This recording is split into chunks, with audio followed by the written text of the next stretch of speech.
Well, I think that most of you are aware that our church, Douglas UCC, follows the Christian church calendar. Not all churches follow this calendar, but we do. It's a very ancient calendar. It was established all the way back at the Council of Nicaea, which happened in 325 AD. So it's almost 1,700 years old, this calendar. At that council, those dates on the calendar were established. The dates for Advent and Christmas and Lent and Easter and all of the special feast days, Epiphany and Pentecost and Palm Sunday.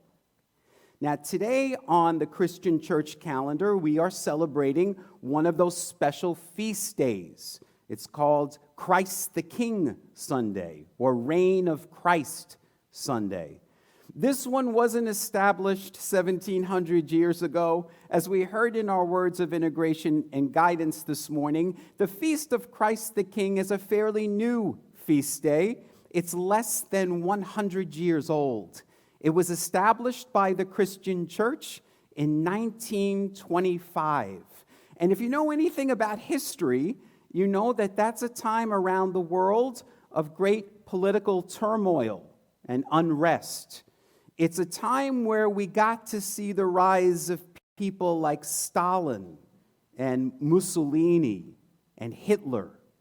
It was a time where we got to see the rise of authoritarianism and dictatorship and nationalism and fascism.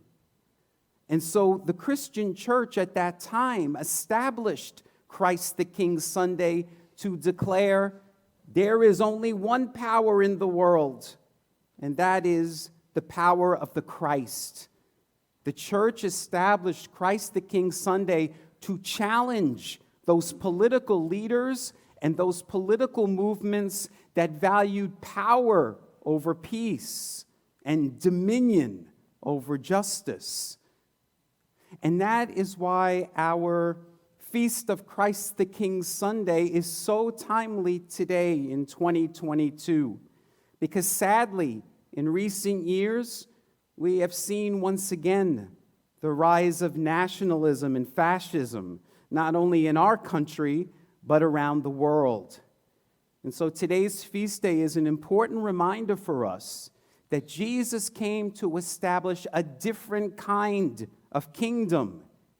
He wanted us to build a new world order, one in which strangers would be welcome, one in which the hungry would be fed and the sick would be taken care of.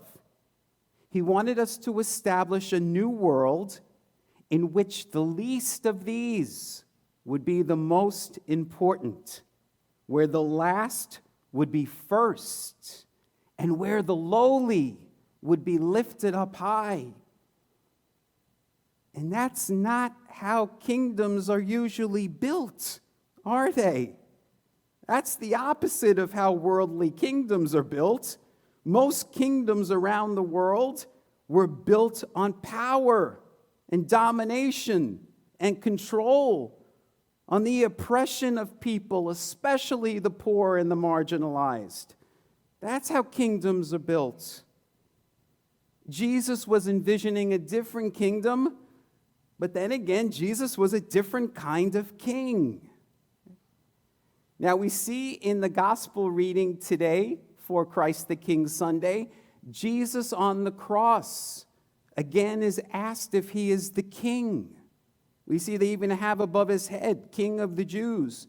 And he's asked, aren't you the Messiah? Aren't you the king? Save yourself. Jesus never answered that question. Throughout the Gospels, he's asked several times, are you the king? And he never answered that question. He always resisted that title. And so here we are today. We're celebrating Christ the King Sunday. And I wonder how Jesus would feel about that, since he always resisted that title. I wonder how Jesus would feel about the works of art that are hanging in museums by very famous artists depicting him as a king. You may have seen them. They show Jesus with a gold crown, and he's holding a bejeweled scepter sitting on this golden throne. I wonder how Jesus would feel about that. Because you see, I don't envision Jesus that way. When I think of a king, I think of someone so far removed from people. I think of someone in a tower or a castle that's surrounded by gates and moats and bodyguards. Someone who's so hard to reach. When I think of kings, I think of someone who has servants at their beck and call. Someone whom people fear. That's not who Jesus was.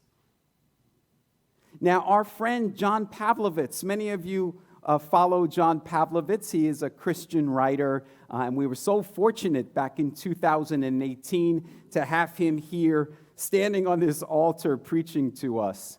But John Pavlovitz recently wrote that if Jesus came back today, most Christians wouldn't even recognize him, because most Christians have a very different idea of who Jesus actually was. Pavlovitz reminds us that Jesus was a poor refugee. He was a dark-skinned Middle Eastern man who spoke Aramaic. And he was leading a popular countercultural movement, a movement of the poor and the oppressed and the marginalized. And that movement was so dangerous to people in political power that they needed to silence Jesus. So in his blog, John Pavlovitz wrote this. He said, Jesus started a revolutionary underground movement. He championed the poor and the oppressed. He freely gave food to the hungry and care to the sick. He welcomed women in ministry, and he treated them as equals. He decried personal and systemic violence. He condemned the hoarding of wealth, and he was an activist for the common good. An activist for the common good. That doesn't sound like a king to me. But as I said, Jesus was a very different kind of king.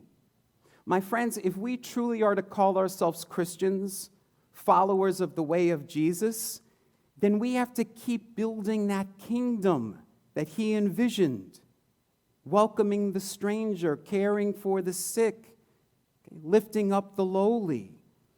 That was his vision. And we as his followers are to continue to build that kingdom. Now, we in the progressive church, we don't really use the word kingdom because it again kind of harkens to that establishment of a worldly monarchy. In the progressive church, we tend to use now the word kingdom. Kingdom. Because that's what Jesus wanted us to build, a world where all people are kin. All people realize we are all one. We all belong to one another. Jesus wanted us to create a kingdom, a just world for all people, one that would be ruled not by power, but by love. A world in which peace and justice would reign supreme.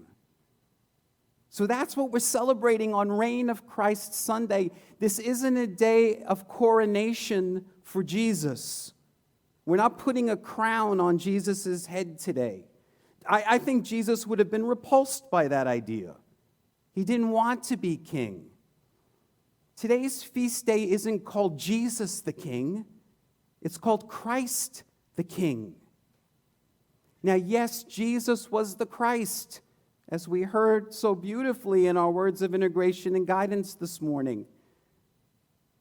But those words also reminded us that the Christ existed billions of years before Jesus of Nazareth was even born. In our first scripture reading today from Colossians, it says that the Christ is the firstborn of all creation. That means when God birthed everything into existence at the Big Bang, there was the Christ, the firstborn of all creation. God's presence, power, light, and life, that's the Christ. And that's what we're celebrating today on Reign of Christ Sunday. Reverend Marty last Sunday was talking about how worldly leaders, worldly institutions, they will crumble and fall, but one power will remain. That's that power, that light of God, that Christ light. Today, on Christ the King Sunday, we remind ourselves there is only one power and one presence in the universe and in us. And that power and presence is God, the good, omnipotent. May that Christ light and love dwell within your heart, and may peace and justice rule in our land. Namaste.